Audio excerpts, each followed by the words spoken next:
Amen, amen. Que Dieu soit béni. Je voudrais que nous puissions ouvrir nos Bibles dans l'épître aux Corinthiens, deuxième épître aux Corinthiens, chapitre 2, le verset 11. C'est notre texte de base. 2 Corinthiens, chapitre 2, le verset 11. Je peux commencer à partir du verset 8. Je vous exhorte donc à faire acte de charité envers lui, car je vous ai écrit aussi dans le but de connaître en vous mettant à l'épreuve si vous êtes obéissants en toutes choses. Or, à qui vous pardonnez, je pardonne aussi. Et ce que j'ai pardonné, si j'ai pardonné quelque chose, c'est à cause de vous en présence de Christ, afin de ne pas laisser à Satan l'avantage sur nous, car nous n'ignorons pas ses desseins. Et le thème de notre programme de prière, merveilleux programme, Yanolanga. Et celui-ci, nous n'ignorons pas ses desseins. Les desseins de qui? Les desseins de qui? De Satan. Nous n'ignorons pas ses desseins. Nous n'ignorons pas ses projets. Nous n'ignorons pas ses plans machiavéliques contre nous. Nous n'ignorons pas. Amen, amen. Et le sous-thème qui m'a été proposé, comme le pasteur l'a annoncé, c'est la restauration de Dieu après une vie détruite par l'ennemi. Je bénis Dieu pour cela. Amen, amen. Oui, bien-aimés dans le Seigneur, il est important pour nous, enfants de Dieu, de ne jamais perdre de vue, même pas un seul instant, les plans de l'ennemi contre nous. C'est quelque chose que nous devons connaître. Quels sont les projets de l'ennemi contre nous, contre nos familles, contre nos enfants, contre l'église de Jésus-Christ, contre notre nation? En tant qu'enfants de Dieu, nous ne devons pas ignorer cela. Et vous allez remarquer que dans plusieurs textes, dans la parole de Dieu, les projets de l'ennemi, les plans de l'ennemi, les desseins de l'ennemi sont repris.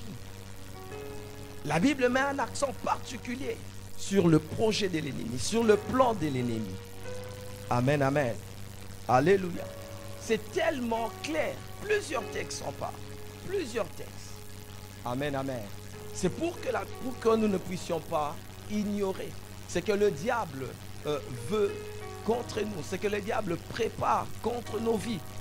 Dieu ne veut pas que nous soyons ignorants. Il veut que nous puissions connaître, savoir. Amen, amen. Avoir une idée précise des plans de l'ennemi. Amen, amen. Et là, je vous propose quelques textes. Il y en a plusieurs, mais je vous propose quelques textes. Jean chapitre 10, le verset 10. La Bible dit, les voleurs ne viennent que pour, voilà. Il ne vient que pour tuer, pour détruire et pour voler. Amen, amen. C'est cela le projet de l'ennemi. Il ne vient que pour cela. Amen, amen. Alléluia. Et donc, puisque nous avons à l'esprit, où Dieu veut que nous puissions avoir à l'esprit, garder à l'esprit le projet, les desseins de l'ennemi contre nos vies, nous ne devons pas aussi ignorer les plans de Dieu pour nos vies.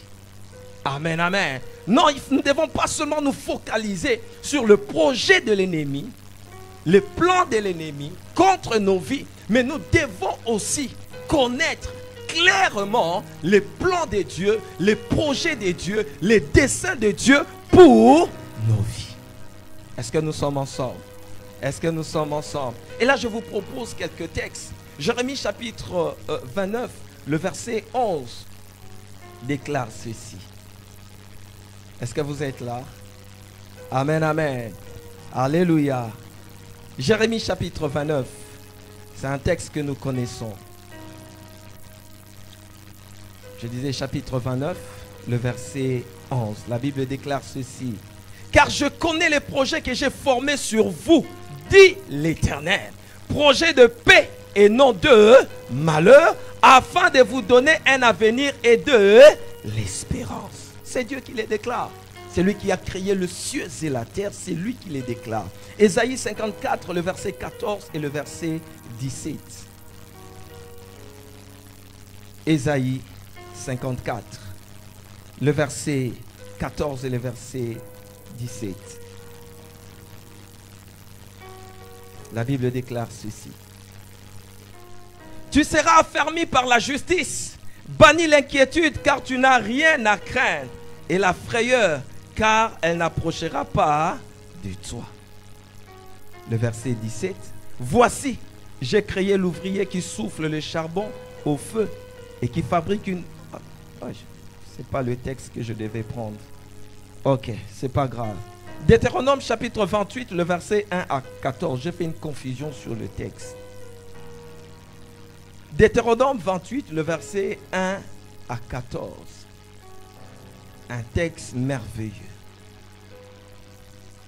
Écoutez ce que la Bible dit. La Bible dit, si tu obéis à la voix de l'Éternel, ton Dieu, en observant et en mettant en pratique tous ces commandements que je te prescris aujourd'hui, l'Éternel, ton Dieu, te donnera la supériorité sur toutes les nations de la terre. Je croyais qu'on allait dire Amen. Voici toutes les bénédictions qui se répandront sur toi et qui seront ton partage. Lorsque tu obéiras à la voix de l'Éternel, ton Dieu, tu seras béni dans la ville et tu seras béni dans le champ.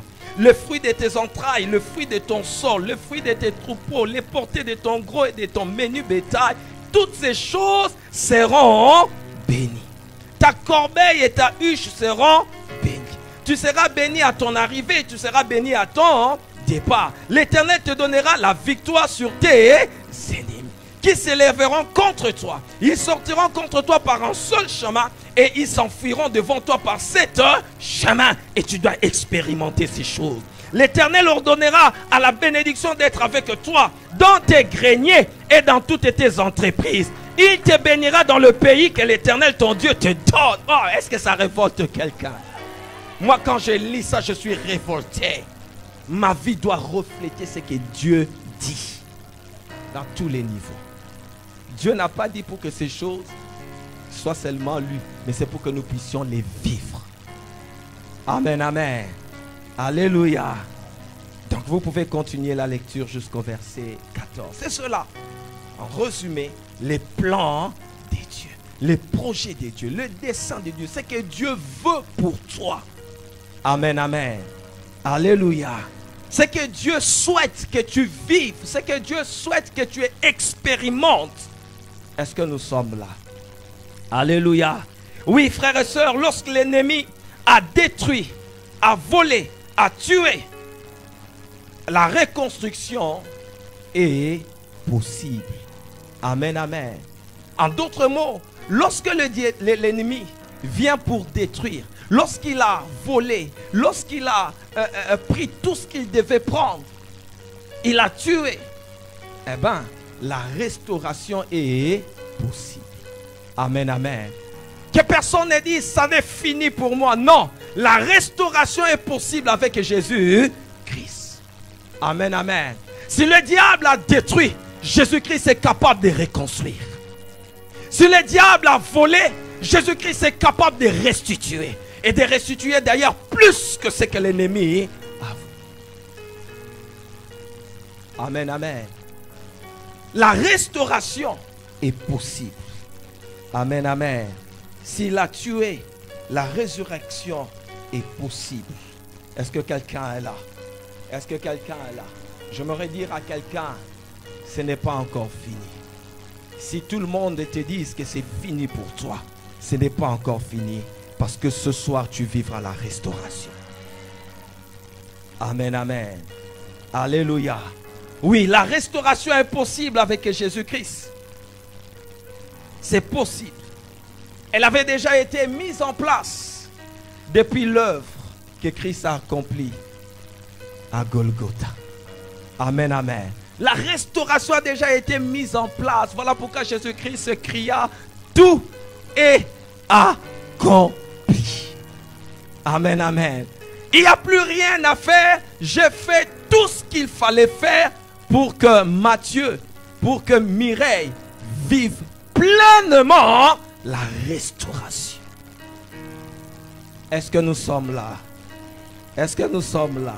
Et ce soir, je voudrais donc nous proposer 3 choses essentielles pour expérimenter une pleine restauration en Jésus-Christ. Amen, amen. 3 choses. 3 choses. Premièrement, nous devons comprendre que nous sommes en alliance avec le Seigneur. Amen, amen. L'alliance et ses signes. Lorsque nous lisons Genèse chapitre 9, le verset 8 à 17, Dieu va établir une alliance avec Noé et toute sa famille après les déluges. Dieu va établir cet accord. Et dans cet accord, dans cette alliance, il y a des clauses. Dieu dit à Noé qu'il sera leur Dieu, qu'il pourvoira leurs besoins, qu'il va leur garantir la sécurité, la protection, qu'il défendra Noé et sa famille. Ça, c'est la part de Dieu. Et la part de Noé et sa famille, Dieu dit, soyez seulement fidèles. Obéissez seulement.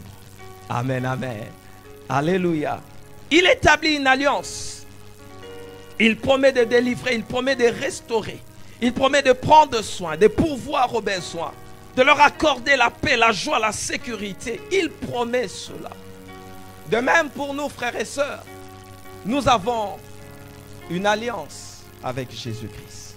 En devenant enfants de Dieu, une alliance a été établie entre Dieu et nous. Amen, amen. Nous sommes en alliance avec Dieu. Nous sommes en alliance avec Dieu. Donc, nous devons expérimenter ce que Dieu promet par rapport à cette alliance. Amen, amen. Est-ce que nous sommes là? Est-ce que nous sommes là? Est-ce que l'église est là? Amen, amen. Et là, j'aimerais nous dire aussi que l'alliance, chaque fois qu'il y a alliance, il faut qu'il y ait des signes qui attestent que réellement il y a alliance. Regardez, lorsque 2 États se conviennent sur une chose, il y a un accord, il y a des clauses. Et chaque État est tenu de respecter les clauses de cet accord. Ceux qui se sont dit, ils doivent respecter. Et la preuve que nous adhérons ou nous acceptons ce qui a été dit, c'est quoi? C'est la signature, une preuve. Amen, amen. Un signe. Alléluia. Ainsi, lorsque nous contractons alliance avec Dieu, eh ben, il faut qu'il y ait des signes qui confirment l'alliance. Il faut qu'il y ait des signes qui montrent que réellement nous sommes en alliance avec Dieu. Est-ce que nous sommes là? Et dans Genèse chapitre 9, le verset 12 à 13, Dieu parle à Noé. Il dit, voici le signe de l'alliance. Amen, amen. Voici le signe de l'alliance. Et le Seigneur montre à Noé l'arc-en-ciel. Amen, amen. Voici le signe de l'alliance de Noé. Il faut qu'il y ait un signe. Et dans Juge chapitre 6, nous connaissons l'histoire de Gédéon. La Bible nous montre ces jeunes hommes abattus. Les Madianites font des excursions dans le territoire du peuple de Dieu, ravageant, récoltent tout ce qui est pour leur épanouissement. L'ennemi vient tout prendre. Et le pauvre Gédéon en avait tellement marre qu'il ne savait plus quoi faire. Un jour, l'ange de l'Éternel apparaît devant ce jeune homme. Il les salue. Il dit, salut vaillant héros, l'Éternel est avec toi. Et là, Gédéon va réagir. Il lui dit, si l'Éternel est avec nous. J'aimerais lire cela. Il dit, si l'Éternel est avec nous. En d'autres mots, si l'Éternel est en alliance avec nous. Pourquoi toutes ces choses nous sont-elles arrivées? Et où sont tous ces prodiges que nos pères nous racontent? Où sont les signes? Où sont les preuves que Dieu est avec nous? Où sont les signes? Où sont les preuves que nous sommes en alliance avec Dieu? Où sont les preuves? Tu dis l'Éternel est avec moi. Mais où sont les preuves? Où sont les signes? Alléluia. Alléluia. Dans la version au Serval, il est dit ceci. Le verset 13 de Juste 6. Est-il possible que l'Éternel soit avec nous? Est-il possible? Quand je regarde autour de nous, tout ce qui nous arrive, est-ce que vraiment on peut dire que Dieu est avec nous? Est-ce que ça révolte quelqu'un? Est-ce qu'on peut vraiment dire que Dieu est avec toi? Est-ce qu'on peut vraiment dire que Dieu est dans ta maison? Est-ce qu'on peut vraiment dire que Dieu est celui qui règne dans ta vie? Est-ce qu'on peut vraiment le dire? Où sont les preuves? Où sont les signes? Quand il y a alliance, il faut qu'il y ait des signes qui attestent que nous sommes réellement en alliance avec Dieu. Et dans Marc chapitre 16, le verset 17 à 18, c'est Jésus-Christ qui déclare: voici les signes qui accompagneront ceux qui auront. Les signes qui accompagneront ceux qui sont en alliance avec Dieu. Ils chasseront les démons. Ils prieront pour les malades et les malades seront. Les signes, il faut qu'il y ait des signes. Est-ce que quelqu'un est là ce soir? Alléluia. Et dans la version grecque, les écrits originaux grecs, il est dit, voici à quel signe on pourra reconnaître ceux qui auront cru. Voici à quel signe. Amen, amen. Ces signes prouvent, montrent que réellement vous avez cru. En d'autres mots, vous êtes en alliance avec Dieu. Amen, amen. Alléluia. Oui. Il faut des preuves, il faut des signes qui confirment que nous sommes en alliance avec Dieu. On n'a pas besoin de dire, moi je suis avec Dieu, moi je suis avec Dieu. Non, les gens doivent remarquer. Ils doivent voir les signes. Ils vont avoir des preuves que réellement tu es avec Dieu, tu es en alliance avec Dieu. Est-ce que nous sommes là? Il faut bilemboeza. Alléluia. Alléluia. Dans Matthieu chapitre 6, le verset 9 à 13, Jésus-Christ enseigne à ses disciples comment prier.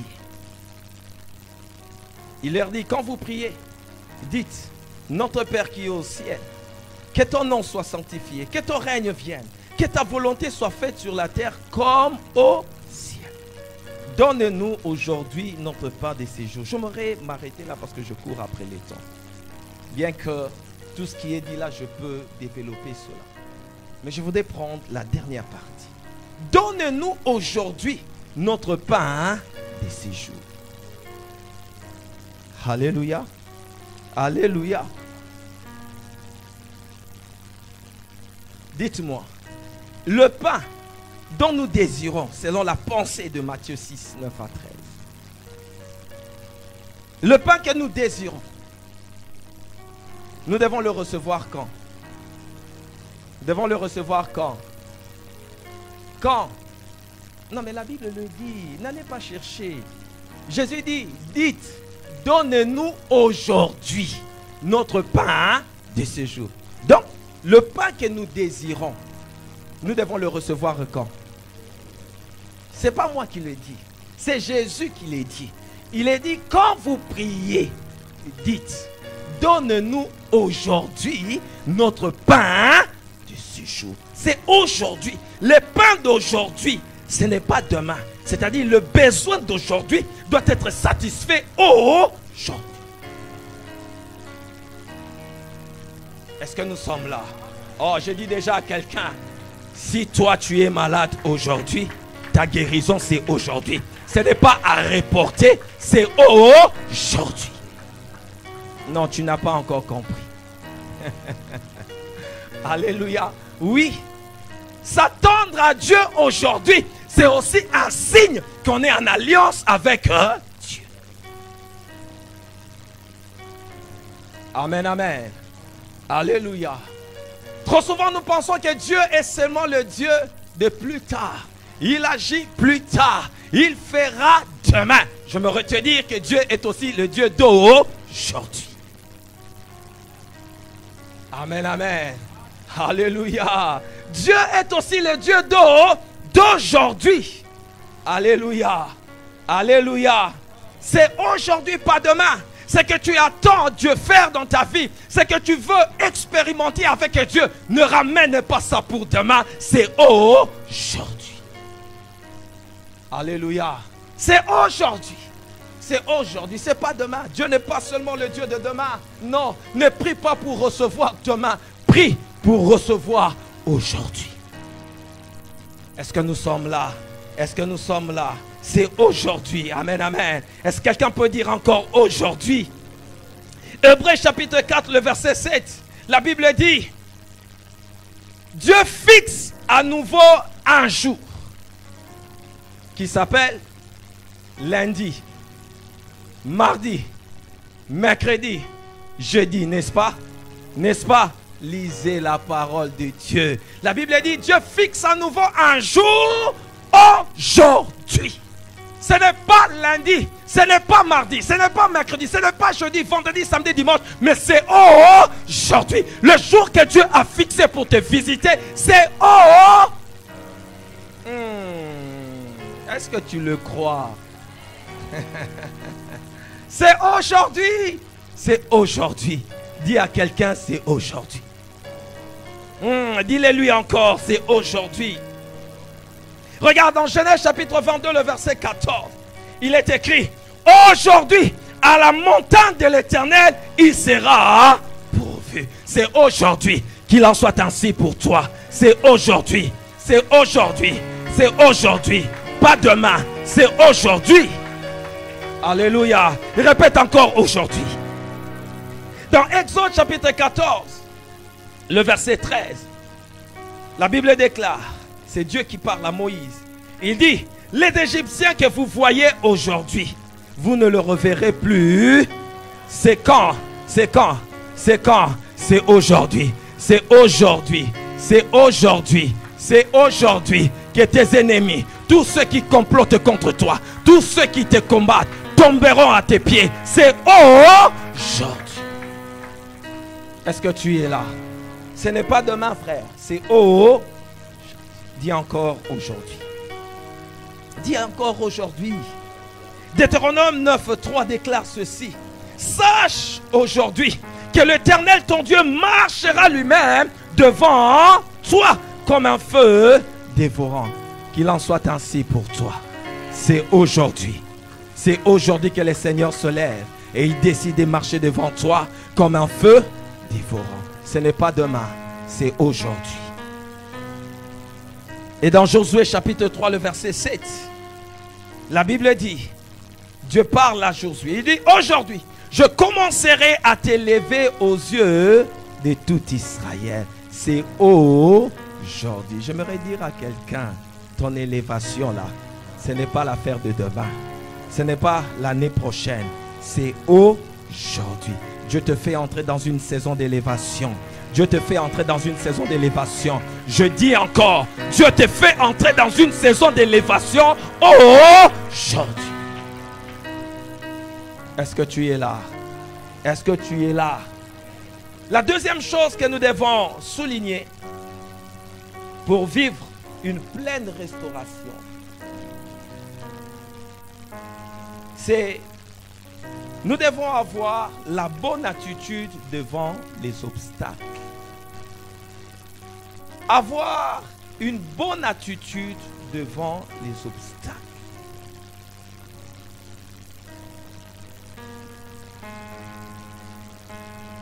Plusieurs frères et sœurs, malheureusement,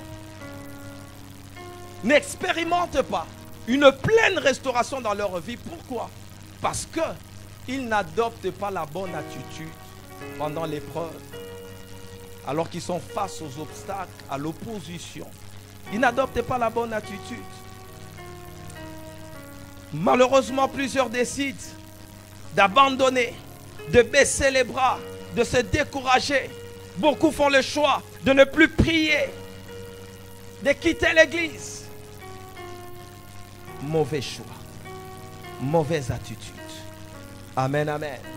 Et dans Zacharie chapitre 3, le verset 1er, lorsque nous lisons la parole de Dieu, vous allez voir, la Bible nous dit ceci. J'aimerais que nous puissions quand même lire cela rapidement.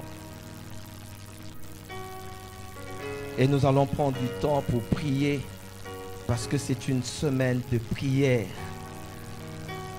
Je disais Zacharie chapitre 3. Zacharie chapitre 3, le verset 1er. Il me fit voir Josué, le souverain sacrificateur, debout devant l'ange de l'Éternel, et Satan qui s'est tenu à sa droite pour l'accuser. Je préfère prendre la version Bible annotée. Là, c'est vraiment bien. La Bible dit, et il me fit voir Jéhoshua, le souverain sacrificateur qui s'est tenu devant l'ange de l'Éternel, et Satan qui s'est tenu à sa droite pour lui faire opposition. Amen, amen. Pour s'opposer à lui. Pour faire obstacle. Alléluia. Alléluia. Et c'est ce qui est arrivé lorsque nous lisons Zacharie chapitre 4, le verset 7 à 9. Le peuple de Dieu rentrait de l'exil à Babylone. Aussitôt arrivé en Israël, le peuple se décide de reconstruire le temple, le lieu de culte, le lieu de leur communion avec Dieu. Ils se mettent à l'œuvre, ils se mettent à travailler, à reconstruire. Et là, l'opposition va commencer. Sambala, Tobija et les autres vont s'opposer, vont faire obstacle. Malheureusement, le peuple, au lieu de maintenir le rythme, la Bible dit le peuple va se décourager et abandonner la reconstruction du temple. Amen, amen, amen. Pendant près de 18 ans, le peuple qui s'était lancé dans la reconstruction du temple arrête de reconstruire le temple. 18 ans. 18 ans vont passer. Aucun travail ne se fait. Découragé. Pourquoi? À cause de l'opposition. À cause des obstacles. Amen, amen. Alléluia. Alléluia. C'est là où j'aimerais dire à quelqu'un, frère et soeur, chaque fois que tu prendras un engagement pour Dieu, attends-toi à connaître l'opposition. Attends-toi à connaître des obstacles. Alléluia. C'est comme cela. C'est comme cela. Amen, amen. Alléluia. Est-ce que nous sommes là?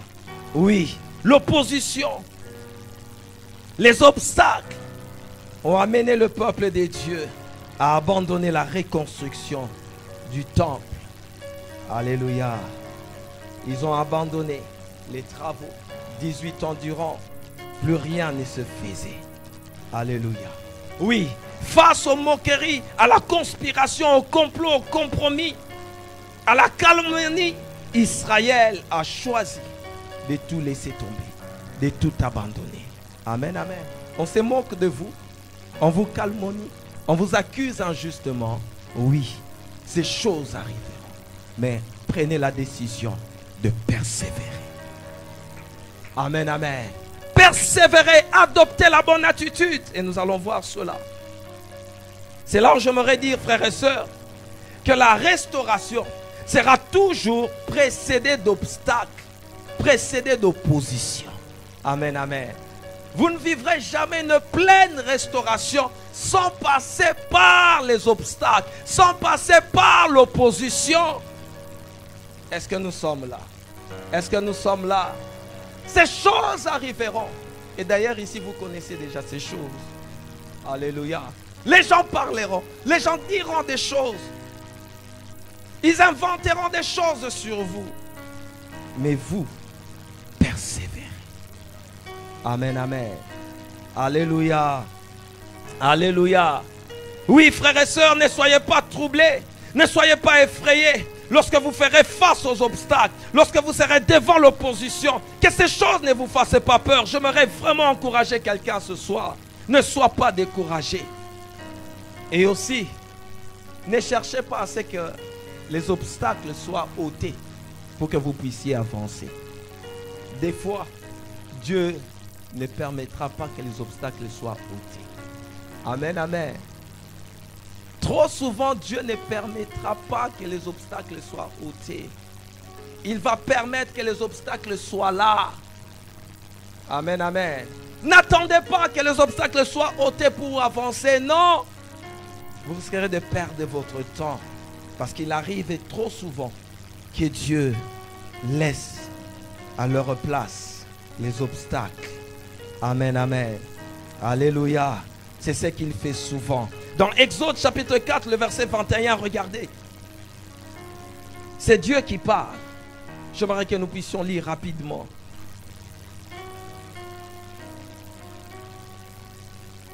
Exode chapitre 4, le verset 21.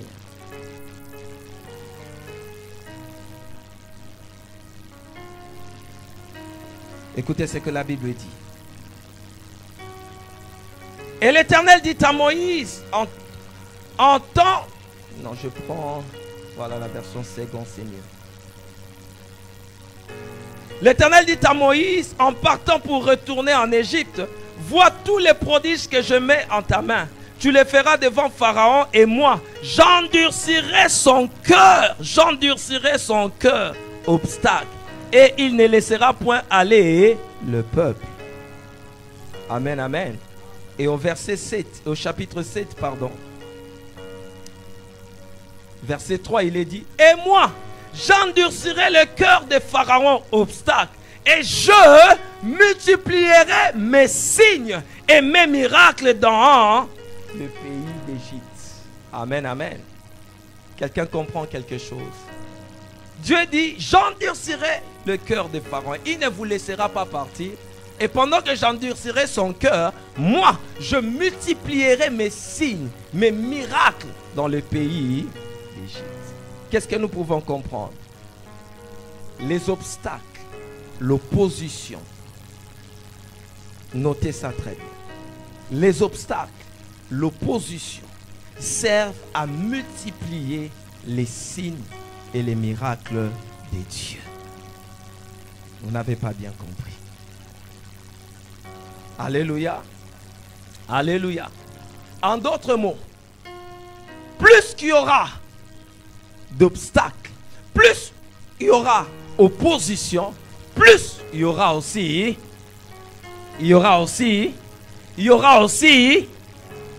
alors pourquoi tu as peur des obstacles? Pourquoi tu te plains? Ah, ici on me bloque, ici on ne me laisse pas passer. Ce n'est pas ton problème. Plus il y a d'opposition, plus il y a d'obstacles, il y aura aussi plus des signes, des miracles. C'est l'occasion pour que Dieu multiplie les signes. Exode chapitre 14, le verset 4 et 17.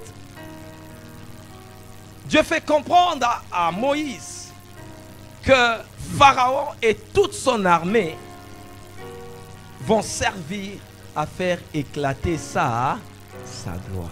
Amen, amen. L'armée de Pharaon était un obstacle. Ses chars, ses chevaux. Mais Dieu dit, ce qui constitue pour vous comme des obstacles, moi Dieu, ça sera une occasion pour moi de faire quoi? De faire éclater ma gloire. J'aimerais dire à quelqu'un, quand tu es face aux obstacles, c'est l'occasion pour expérimenter la manifestation de la gloire de Dieu. Ne te mets pas à pleurer, ne te mets pas à gémir, ne te mets pas à t'apitoyer sur ton sort. Non, lève la tête, commence à louer Dieu, commence à adorer Dieu, parce que les miracles sont proches. Amen, amen. J'ai appris à adorer Dieu, à louer Dieu pendant les moments très difficiles. Je ne me plains pas. J'ai béni le Seigneur, je le loue, parce que je m'attends à ce qu'il manifeste sa puissance. Amen, amen. Alléluia. Je ne me plains pas, je ne pleure pas, je ne fais pas de genre de prière. Seigneur, où es-tu? Tu m'as abandonné. Non, je sais que là où je suis, il est là. Il est présent, c'est lui qui m'a mandaté. Je sais que tout ce qui m'arrive, il le savait déjà. Si ça peut surprendre les hommes, ça ne surprend pas Dieu. Dieu le savait et il a permis que j'y arrive quand même. Parce qu'il veut me faire voir sa gloire. Ah, est-ce que quelqu'un comprend quelque chose? Est-ce que quelqu'un comprend quelque chose? Au mont Carmel, frères et sœurs, lorsque nous lisons dans la parole de Dieu, dans 1 Roi chapitre 18, le verset 23 à 39, Élie défie les prophètes de Baal et les Astartés. Il dit, prenez un taureau, offrez un sacrifice à votre Dieu. Que le feu descende du ciel, que votre Dieu fasse descendre le feu du ciel. Les prophètes de Baal ont fait leur incantation, ils ont fait tout ce qu'ils pouvaient faire, le feu n'est pas descendu. Et quand Élie vient, Élie demande seulement que le feu descende. Non. Élie dit, amenez-moi 4 cruches d'eau, versez sur l'holocauste, versez sur le bois, versez sur les sols. La Bible dit, on l'a fait à 3 reprises. Amen, amen. En tout, il y a eu 12 cruches qui ont été versées. 12 cruches d'eau. Et j'ai essayé de faire des recherches. Les 12 cruches d'eau ont fait un total de 13 litres d'eau qu'on a versé sur l'holocauste, sur le bois, sur les sols. Tout était complètement... N'est-ce pas que l'eau est un obstacle? Amen, amen. L'eau est un obstacle pour le feu. Amen, amen. Et la Bible dit, Élie va invoquer Dieu. Il va invoquer Dieu. Et lorsqu'il a invoqué Dieu, la Bible dit, le feu descendit du ciel et consuma le taureau qui était mouillé, consuma les pierres qui étaient mouillées, consuma le sol qui était mouillé, consuma même l'eau qui stagnait. Tout était consumé. Amen, amen. Et j'aimerais dire à quelqu'un une chose. Les obstacles ne viendront pas seulement de l'extérieur. Ici, ce ne sont pas les prophètes de Baal qui ont demandé à Élie de mettre de l'eau. C'est lui-même. Donc lorsque tu connais que ton Dieu marche avec toi, tu peux toi-même aussi te permettre de mettre des obstacles pour défier tes ennemis. Alléluia. Pour vous prouver que mon Dieu n'est pas limité. Est-ce que nous sommes là? J'aimerais dire à quelqu'un, n'aie pas peur des obstacles. Est-ce que tu peux dire à quelqu'un, n'aie pas peur des obstacles? Dans 2 Corinthiens chapitre 12, le verset 7 à 10, ça c'est Paul, affaibli par la maladie. La Bible dit, il va prier avec insistance, près de 3 fois. Donc avec insistance, il va prier, il va prier. La guérison ne vient pas. Dieu ne donne pas la guérison. Par rapport à son cas, Dieu lui dit, écoute, ma grâce te suffit. Seigneur, moi j'ai besoin de la guérison. Mais Dieu lui dit, ma grâce te suffit. Car ma puissance s'accomplit dans la faiblesse. En d'autres mots, quand tu es face aux obstacles, quand il y a l'opposition, c'est alors que ma puissance s'accomplit. Est-ce que quelqu'un est là? Je vais t'amener à voir les choses différemment. Aucune opposition, aucun obstacle ne t'écrasera. Si tu adoptes la bonne attitude. Amen, amen. Est-ce que tu es là? Est-ce que tu es là? Est-ce que tu es là? Dans Luc chapitre 19, le verset 1 à 9, c'est l'histoire des Zachée. Cet homme avait un réel désir. Tout ce qu'il voulait, c'est voir à quoi ressemblait Jésus. C'est tout. Et un jour, il entend le bruit, il sort de sa maison, il se renseigne, mais qu'est-ce qui s'est passé? Oh, mais Jésus est... Oh, Jésus! Jésus! La Bible dit, il va courir. pour espérer ne fût-ce que voir. C'était ça son désir. Mais la Bible dit lorsqu'il arrive, deux obstacles majeurs. Il était de petite taille. Et devant lui, la foule lui faisait obstruction. Impossible de voir Jésus. Si c'était vous, quelle serait votre réaction? Soyons sincères. Vous allez faire quoi? Je rentre à moi, hein, comme disent les enfants des maternelles. Je rentre à moi. Impossible. Je suis de petite taille. Et en plus, la foule est là, donc je ne vois rien. Je rentre. Cet homme, la Bible dit, il regarda, il vit un sycomore, un arbre. Et il va monter sur cet arbre. La Bible dit, quand Jésus s'approcha du sycomore, il s'arrêta. Il dit, Zachée, descends. Aujourd'hui, je vais demeurer dans ta maison. Vous savez quoi? Dieu aime ceux qui persévèrent. Même face aux obstacles, même devant l'opposition, Dieu aime ceux qui persévèrent. Dieu veut voir ta persévérance. Amen, amen. Quand tu te décourages, tu perds tout. Jésus était entré dans la maison de Zachée. N'est-ce pas que son désir a été accompli? Il était à table avec Jésus. Est-ce que sa petite taille avait augmenté d'1 millimètre? Toi qui cherches que les obstacles soient ôtés. L'obstacle de Zachée par rapport à sa taille était toujours là. Mais son désir était accompli. D'ailleurs, plus qu'accompli. Parce qu'il ne s'est pas limité à voir Jésus, mais Jésus était dans sa maison, à table avec lui. Est-ce que la foule lui avait fait chemin pour lui dire non, écartez-vous pour que Zachée voie Jésus? Non, la foule n'avait pas laissé Zachée voir Jésus. Cette même foule qui avait fait obstruction à Zachée, elle était où présentement? Elle était où présentement? Elle était dehors. Dehors. Amen, amen. Peut-être devant le portail de la maison de Zachée. En train de dire, ah, Jésus est avec Zachée. Hein? Jésus avec Zachée. Hein? Jésus avec Zachée. Hein? Ils étaient en train d'attendre pendant que Zachée était en conversation avec Jésus. J'aimerais dire à quelqu'un, aucun obstacle, aucune opposition ne pourra t'empêcher de vivre la main de Dieu, de vivre le plan merveilleux de Dieu, d'expérimenter la restauration. Persévère, persévère, persévère, persévère, persévère, persévère. Tiens bon, tiens bon, tiens bon. Ne lâche pas prise, ne lâche pas prise. N'attends pas que Dieu puisse ôter l'obstacle. N'attends pas, n'attends pas, n'attends pas, n'attends pas. Persévère, persévère. Alléluia, persévère. Est-ce que tu es là? Est-ce que tu es là? Oui, persévère. N'aie pas peur des obstacles. N'aie pas peur de l'opposition. N'aie pas peur de faux témoignages contre toi. N'aie pas peur des menaces. Mais apprends. Apprends ceci. Dans chaque obstacle, dans chaque opposition, il y a une opportunité de vivre la main puissante de Dieu. Alors j'aimerais que tu changes ta façon de voir les oppositions qui sont devant toi.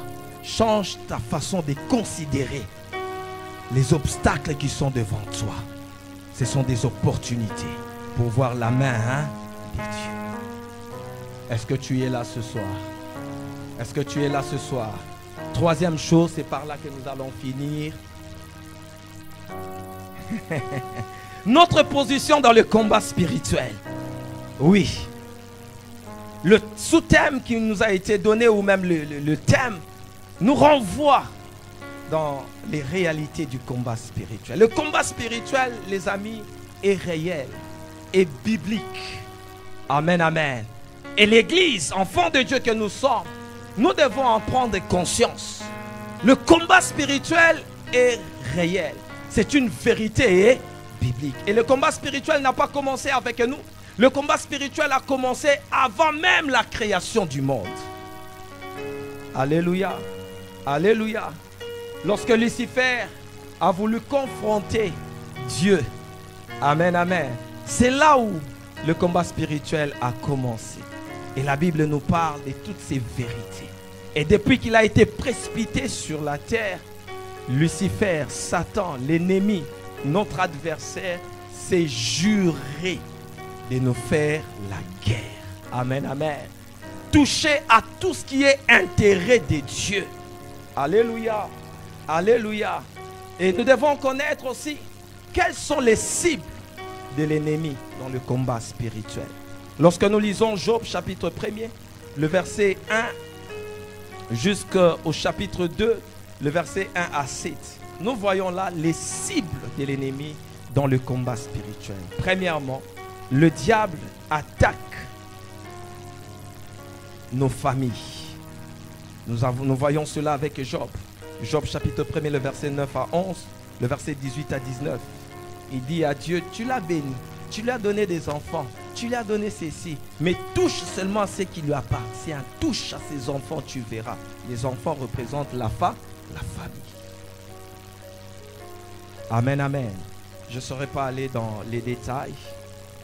Deuxièmement, deuxième cible, le diable attaque, menace nos finances, nos avoirs, tout ce qui peut nous procurer l'épanouissement. Amen, amen. Il menace notre richesse, nos avoirs, oui. Il veut nous maintenir dans la pauvreté. Troisièmement, troisième cible de l'ennemi, quelqu'un peut deviner, c'est la santé. Frère, la maladie ne vient pas de Dieu. Amen. Non. La maladie ne vient pas de Dieu. Il ne faut pas aimer la maladie. Amen, amen. Il ne faut pas aimer la maladie. Elle ne vient pas de Dieu. Alléluia. Donc nous voyons cela dans Job chapitre 2, le verset 3 à 6. Alors, notre position dans le combat spirituel. Frères et sœurs, nous ne devons pas ignorer la position qui est la nôtre dans le combat spirituel. Ce n'est pas une position de faiblesse. Non, non, non, non. Plusieurs textes dans la parole de Dieu révèlent clairement notre position dans cette confrontation. Plusieurs textes. Je prends par exemple le psaume 9, 7.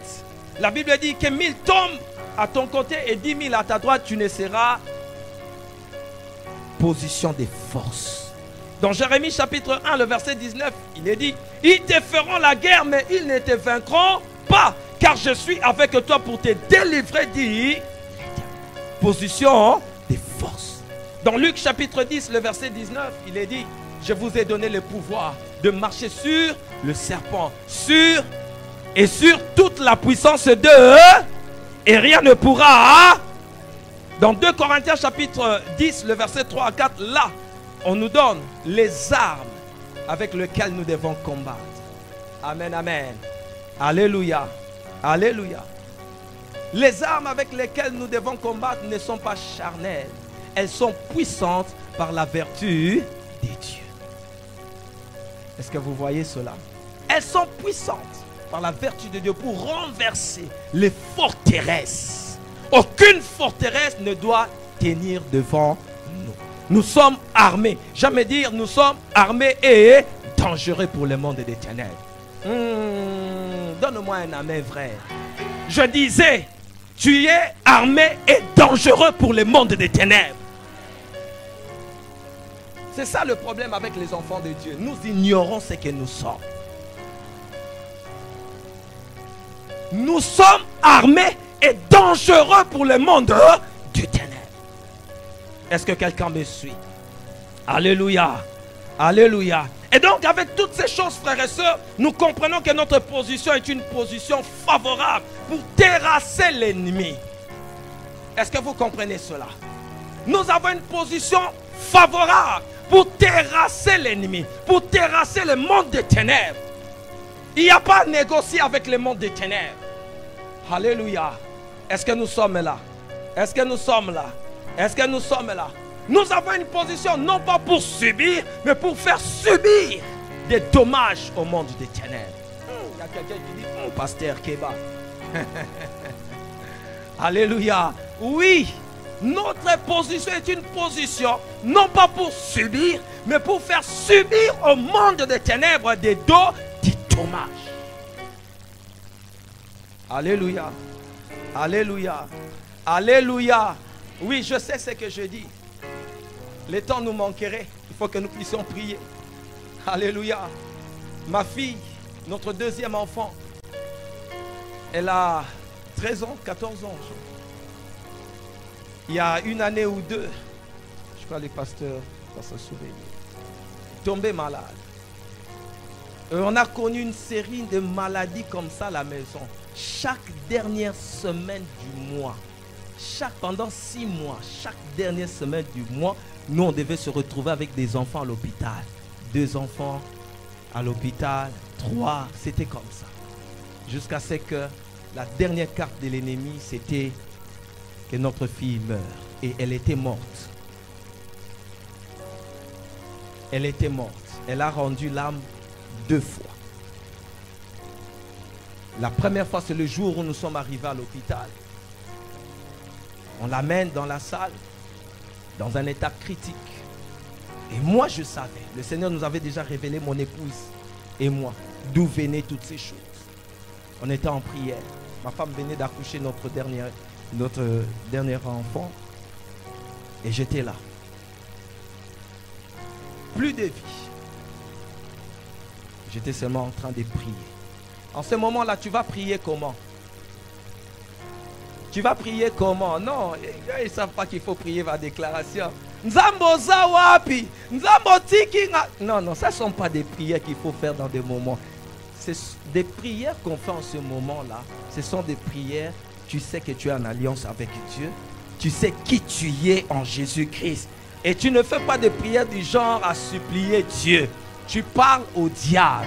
Que tel que tu es là, tu as été vaincu à la croix. Tu n'as aucune part sur ma fille. Tu ne peux rien. La vie de ma fille ne t'appartient pas.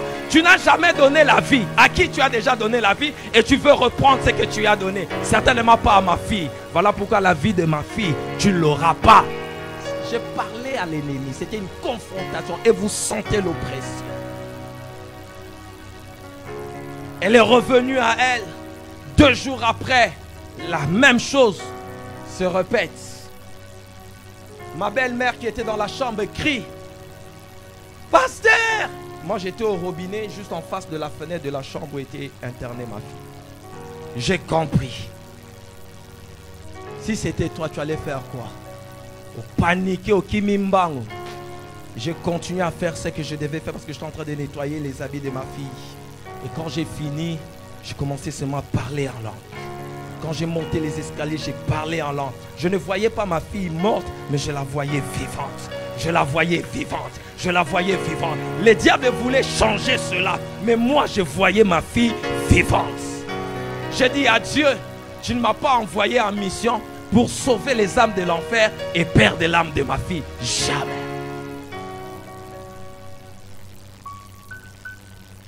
Et quand j'entre dans la chambre, je vais voir ma fille. Je pose seulement ma main. 2 minutes, je parle en langue. Paf! Elle ouvre ses yeux. Amen, amen.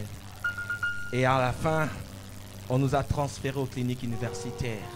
Ah non, il faut une opération d'urgence. Il faut qu'on l'opère. Elle saigne du ventre et tout, et tout, et tout.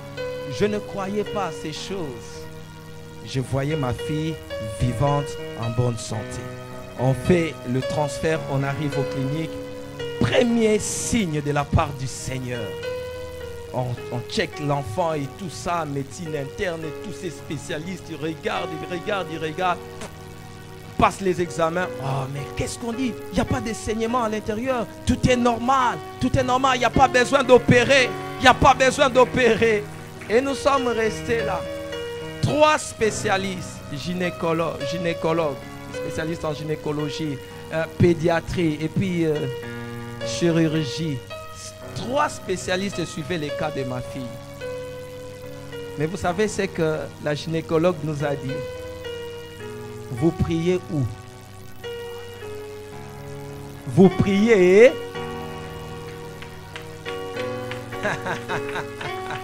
Que cela soit ton partage. Que cela soit ton partage. Expérimentez les miracles. J'aimerais m'arrêter en en lisant ces textes avec vous. C'est par là que nous allons prier. Colossiens chapitre 2, le verset 14 à 15. Il faut connaître ta position. Il faut connaître ta position. Lis avec moi Colossiens chapitre 2, le verset 14. Le chapitre 2, le verset 14 à 15. Je préfère qu'on prenne la version Semeur. Quelqu'un a-t-il la version Semeur? Lisez dans la version Semeur, s'il vous plaît. Donnez le micro à la personne qui va lire. Colossiens chapitre 2, le verset 14 à 15. Lisez, lisez, lisez, lisez rapidement. J'aimerais qu'on se tienne déjà debout. J'aimerais qu'on se tienne debout. J'aimerais qu'on se tienne debout. Et j'aurais besoin de quelques 5 volontaires devant ici. C'est par là qu'on va finir. On va prier pendant ces quelques minutes. Lisez-moi cette version. Colossiens chapitre 2, le verset 14 à 15. Pendant qu'on lit, j'ai besoin de 5 ou 6 personnes devant, s'il vous plaît. Venez, je vais faire une illustration qui va nous amener dans la prière, s'il vous plaît. Rapidement, rapidement. 5 ou 6 personnes. Oui, on peut lire, donnez les micros, lisez. Colossiens chapitre 2, le verset 14 à 15. Car il a annulé l'acte qui établissait nos manquements à l'égard des commandements. Oui, il a effacé les clouant sur la croix. Là, il a désarmé toute autorité, tout pouvoir. Oui, allez-y, allez-y. Toute autorité, tout pouvoir, les donna publiquement en spectacle quand il les a entraînés dans son cortège triomphal après sa victoire à la croix.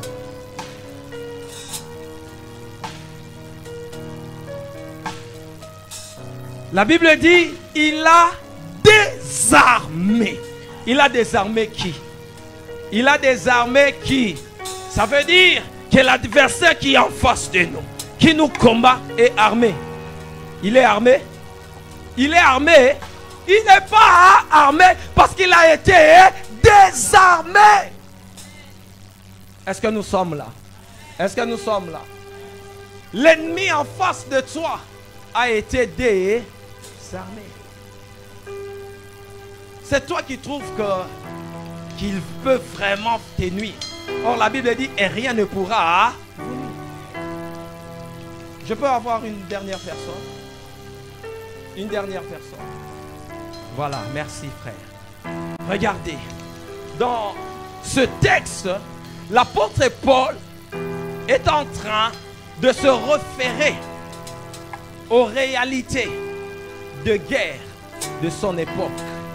À son époque, lorsqu'un général allait combattre et qu'il remportait la victoire sur ses ennemis, il les prenait captifs, il les prenait prisonniers.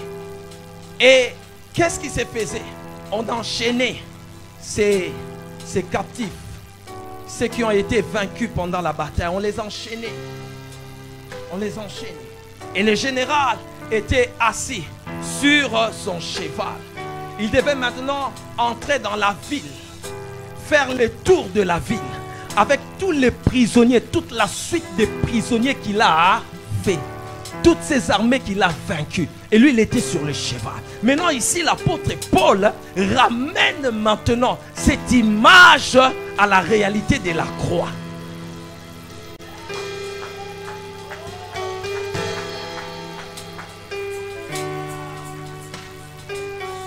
Il a désarmé, il les a fait prisonniers.